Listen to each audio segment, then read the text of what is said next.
Salutations from space and aloha from Earth, friends. This is Gemini Brett with the Storytelling Podcast. Oh, salutations from space and aloha from Earth, friends. Retrograde. All right, that must be a retrograde back to an older project of mine, but I'm actually inspired to bring it back at this time. So I'm actually really excited to bring the Storytelling Podcast where I tune into the stories of the stars from many traditions, and then help us bring that heavenly celestial chorus down to earth through the astrological practices. So stay tuned for the Storytelling Podcast. I just gotta find the when and the where to bring it back, but perhaps it was this Mercury retrograde that inspired me to go back to a project of old, and perhaps it's Mars stationing direct today that says, and announce it now. I will certainly come here and share when it's ready to be released once again. But I do always encourage you, please, to sign up for my mailing list at GeminiBrett.com so we can stay in touch.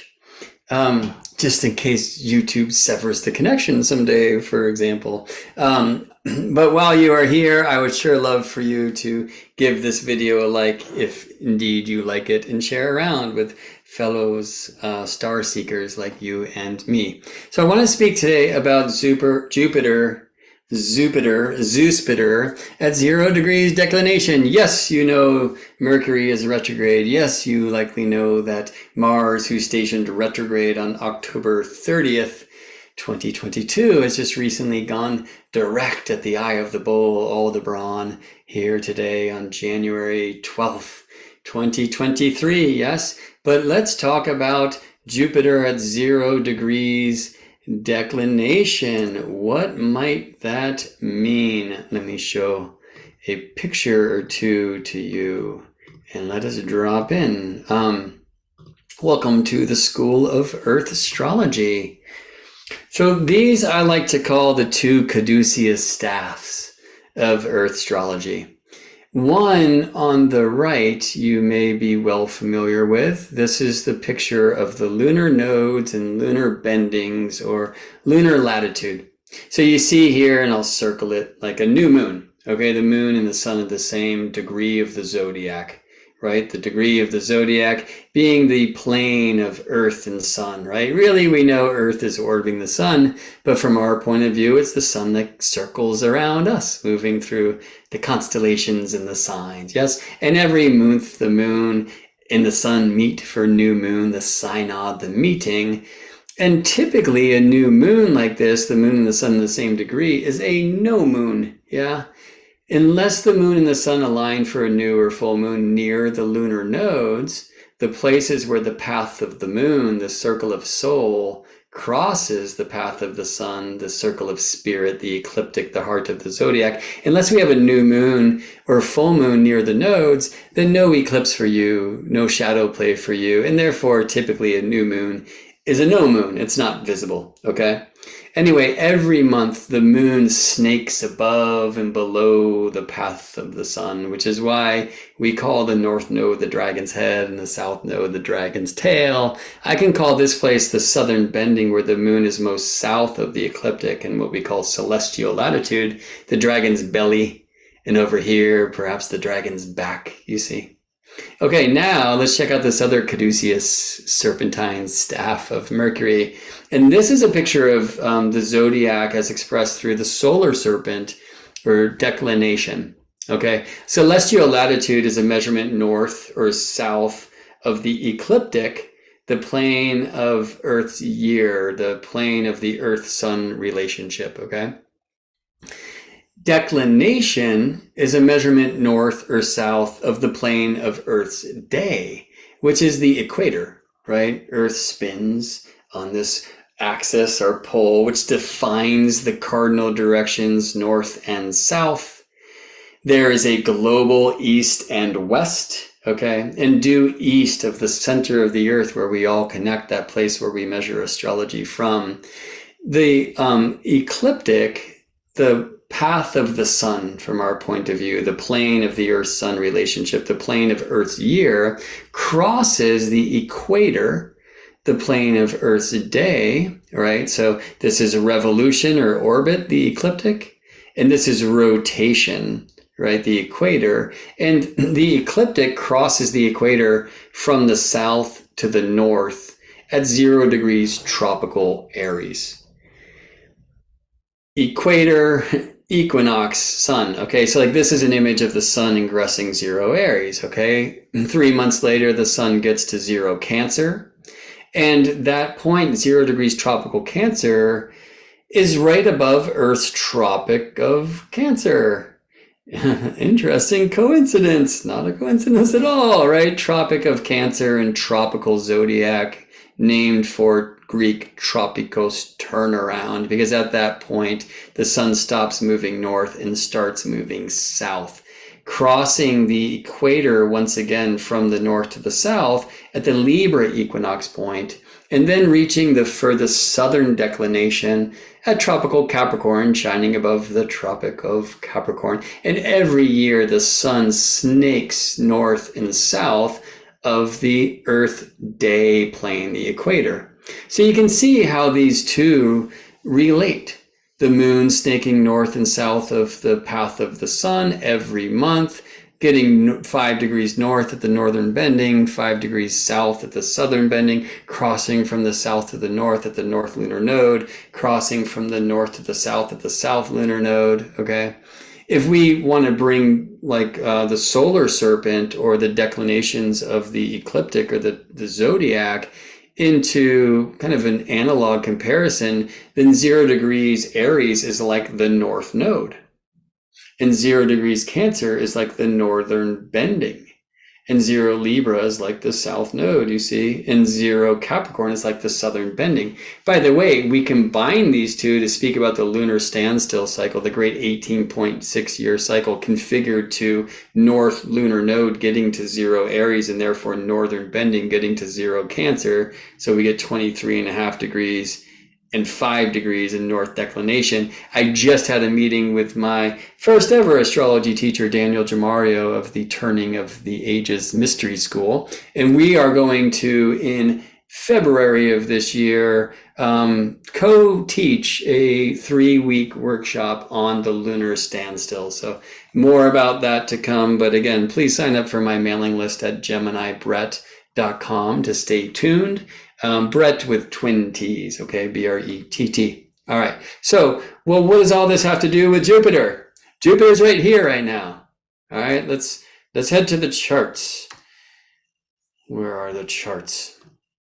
This is this moment where I stand here in Richmond, California, in the Bay Area, just north of Oakland, across the water from San Francisco.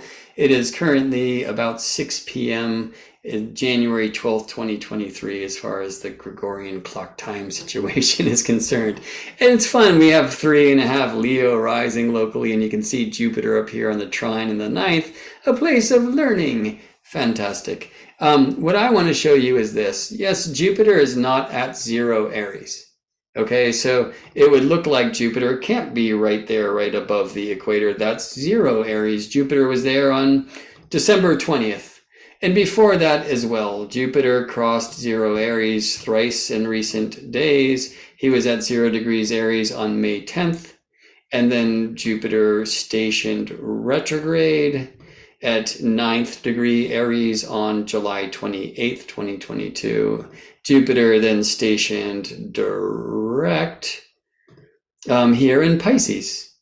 So that means that between the station retrograde and the station direct, Jupiter crossed that 0 Aries point in retrograde motion on October 27th, 2022, just a few days before Mars stationed retrograde. And then Jupiter recently crossed 0 Aries direct again, and the last time he will do so for about 12 years on December 20th, 2022. Okay, well, at that time, let me show you that Jupiter's declination was 1 degrees and 13 minutes south. Okay, well, the declination of 0 degrees tropical Aries is 0. It's on the equator. But Jupiter's path is not tied to the ecliptic. The sun's path is.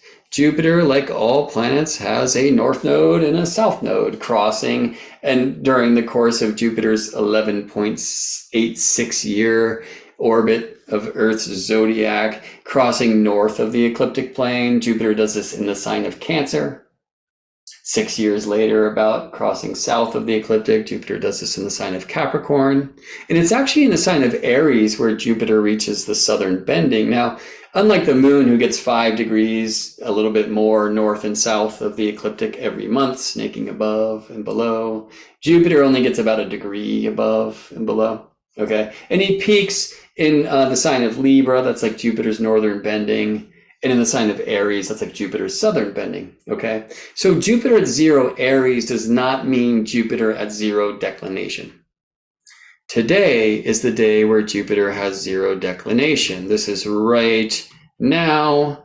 And, well, Leo might not be rising wherever you are. Jupiter in this moment will have a declination of 37 seconds. Okay, let me show you on a map that... and you know what, I'm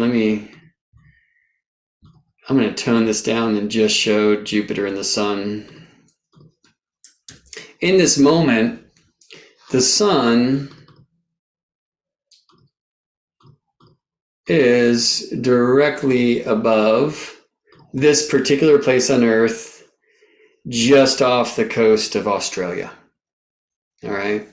And Jupiter is directly above this place in the Pacific Ocean, but you see he's right here at the equator. Okay, so Jupiter's a little bit south of the ecliptic, that's that curve, in a place of the zodiac that arranges for Jupiter to have a declination of 0, in other words, directly above Earth's equator. So what? So this. The tropical zodiac, like so many ancient wisdom traditions, is an expression, is an alignment of Earth's cardinal directions. Okay? So these days we have magnetic compasses. Well, that's not Earth's direction. Okay? Like Earth's cardinal directions are the poles, which are defined by Earth's rotational axis, the axis of day. Okay, I'm talking about Santa's place, not the place that a magnetic compass points to. The North Magnetic Pole migrates. Santa's place is Santa's place, y'all, North Pole. In our day and age, we're very fortunate to have a star so significantly aligned to the pole. This changes with precession. But these days, we have a star we call Polaris, Pole Star, North Star, because it's just above the North Celestial Pole, just in space above Santa's place, okay? So at night, I can go outside, and when clouds allow, I can get directions just by giving my heart to that star. By day, whether you're in the Northern Hemisphere where Polaris can be seen, or in the Southern Hemisphere where Polaris can't, it's beneath the ground from your point of view, we can work with that star of ours, the one we call sun, because the midday sun is on the cardinal directions. Whether you live south of the equator, where the midday sun halfway in time between sunrise and sunset, norths, so the shadow is south, or you live north of the equator, as I do here in California, where the sun souths at midday, so the shadow is north. Regardless, the shortest shadow of the day, meaning the height of the light, the sun conjoin the meridian MC, will draw a shadow line that is north-south on the ground, a meridian line. Okay, and I can align to that shortest shadow of the day and know that it's north-south, or at night I can get out and be with Polaris in the northern hemisphere sky, clouds allowing, give my heart to the north, and then I have my east and west. I like to have my eastern palm up because the east is the place of the rise, and my western palm down, the west is the place of the rest, you see. Well, every year when the sun gets to 0 Aries, crossing the equator north, or to 0 Libra, crossing the equator again south, the sun rises due east and sets due west. And it's an amazing thing to see. The light will help you get direction at those times, right? But the sun can be blinding. The sun is a disk, not a dot. Well, Jupiter is much more dot-ish. And at this time, Jupiter is very bright. And Jupiter's particular path and the nodes and the bendings and all that happens to arrange in our day and age for Jupiter around this degree of the zodiac, about 2 degrees and 50 minutes of the tropical zodiac, to have a declination of 0. Right? Let me tune into now. Now we're at 6:06, and Jupiter at 2 degrees and 50 minutes Aries has a declination of 36 arc seconds. Okay. So as Jupiter is moving to set in the west, I mean, sadly, I can't see Jupiter now. It's been super rainy here in California. I've had this date on my calendar and an alarm just went off. So I was like, I might as well share with people who might be able to see this, because I don't think it's happening here. But I have some time, and I want to bring the moon onto the scene as well, because there's a beautiful kind of coincidence here. Not to mention, like, yes, Mercury retrograde, and then Mars and his sign of Gemini having gestation direct, and Jupiter and Mars' sign of Aries at this 0 degrees declination. Well, check out how the moon is crossing 0 Libra too, right? An equinox point. Now, this does not mean that the moon has 0 declination, because the moon is latitude. Like, the moon is beyond the north node, so the moon is north of the ecliptic right now. And the moon has a northern declination of like 3 degrees, okay? But either way, let me show you this. Like, the moon is going to rise here locally where I live around, I got to get an altitude list up to be more precise. I think it's about 10:45 tonight here locally, Pacific time, where I live at the Bay Area. And yeah, that's true. This is the moon's altitude, so 0 degrees, okay, the ground. And look at Jupiter's altitude at the time, about 1 degree. That's Jupiter here in the 7th, the place of marriage, the place where the heavens marry the earth, the place of the rest in the west. And Jupiter is going to set shortly thereafter. I think it's maybe 10:52 here locally. I can just see Jupiter with 0 degrees altitude, okay? Well, look at this. 270 azimuth. What? What does that mean? Who cares? 270, as far as the compass ticks go, is due west. So twice a year, we can, on equinox day, see the sunrise due east, set due west. The moon will get due east and due west twice a month. But when the moon rises due east, she will not set due west, because even in the time she moves from the ascendant to the descendant, she's moved quickly through the zodiac. Jupiter moves much more slowly, and it's only twice every Jupiter orbit, about 12 years, 11.86 years, but who's counting? We are. Where Jupiter will rise due east and set due west in this east point near 0 Aries, 0 declination. I want to show this to you one more time, because look at Jupiter right now. And Jupiter currently has this declination of, why won't this? Here we go. Of 36 arc seconds. Okay, let me move through the hours and bring Jupiter to set in the west. 26 arc seconds in an hour, 17 an hour after that, 7 arc seconds south, okay, and that's like 9:09 p.m. Pacific. And an hour later, 2 arc seconds north, right? So here's Jupiter crossing the equator. It is sometime around here. 9:55 p.m. Pacific Standard Time, and so close to when here locally. And please, clouds, please open up. I would love to see Jove, Zeus, set due west. Right when I see the sun do this, it's an amazing treat. But I can go blind looking, and again, the sun is like half a degree. Jupiter's a dot.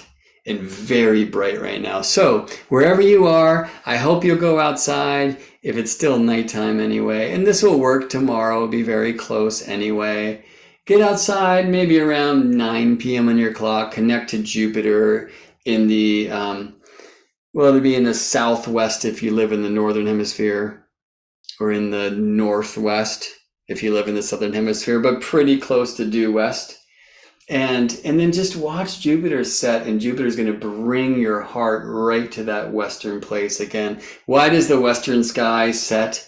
Because the earth is rising, spinning up in that direction. Do you see this is the marriage of heaven and earth?